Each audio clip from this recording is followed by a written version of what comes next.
Bonjour, dans cette vidéo nous allons aborder l'anatomie descriptive de la première vertèbre thoracique, T1, et c'est donc surtout ses caractères particuliers puisque son anatomie est très proche de celle de la vertèbre thoracique type que l'on a décrit dans la vidéo précédente, donc que je vous invite à visualiser pour en connaître l'anatomie.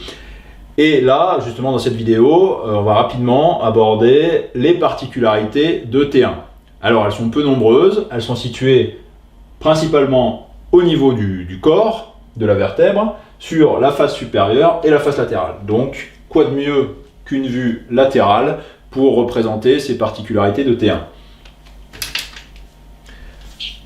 Le corps de T1 est encore assez proche du type cervical, c'est-à-dire qu'effectivement, il est plus large que long.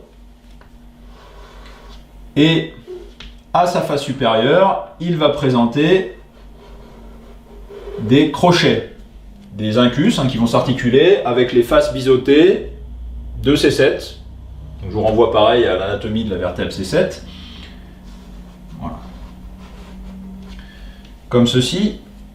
Donc ce sont les surfaces articulaires de l'articulation incinée, on va dire. Hop, comme ceci. Et ensuite, en arrière, bien sûr, on va retrouver un pédicule. Mais surtout, ce qui va être particulier à la première côte, c'est la présence d'une surface costale, costo-corporéale, unique pour la première côte. C'est-à-dire que, classiquement, la tête de la première côte s'articule tout entière avec le corps de T1. Et dans de rares cas, on a une disposition où effectivement la tête de la côte va se superposer sur C7 et T1, comme un peu les vertèbres sous-jacentes dont on a déjà décrit les surfaces articulaires. Et du coup, effectivement, c'est la même modalité que T10, effectivement, qui est T11, T12 aussi, qui présenteront des surfaces articulaires uniques qui s'articuleront avec les côtes respectives.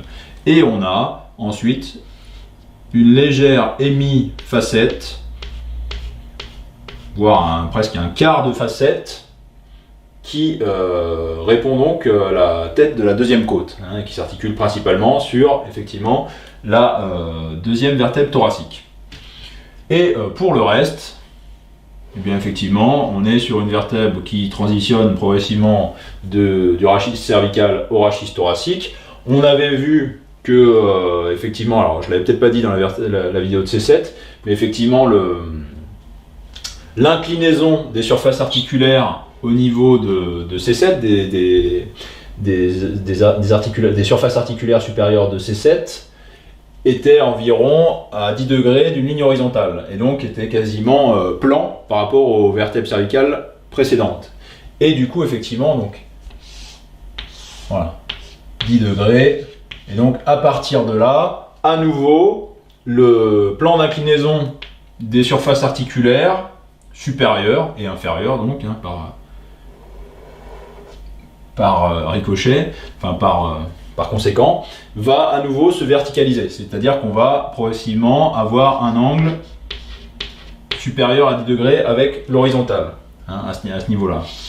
Bon, là, on est bien au-dessus. Et ensuite, on a...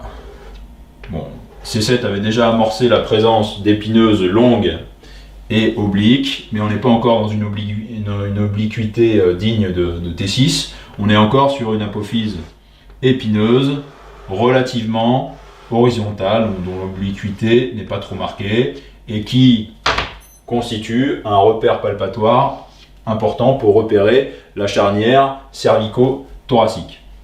Voilà. Et ensuite, de la même façon, on retrouve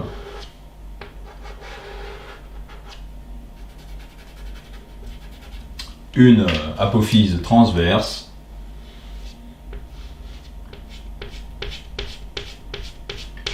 qui présente donc une facette articulaire à sa partie antérieure renflée pour la tubérosité de l'extrémité postérieure de la première côte. Voilà pour les caractères particuliers de la première vertèbre thoracique. Je vous remercie de votre attention. Au revoir.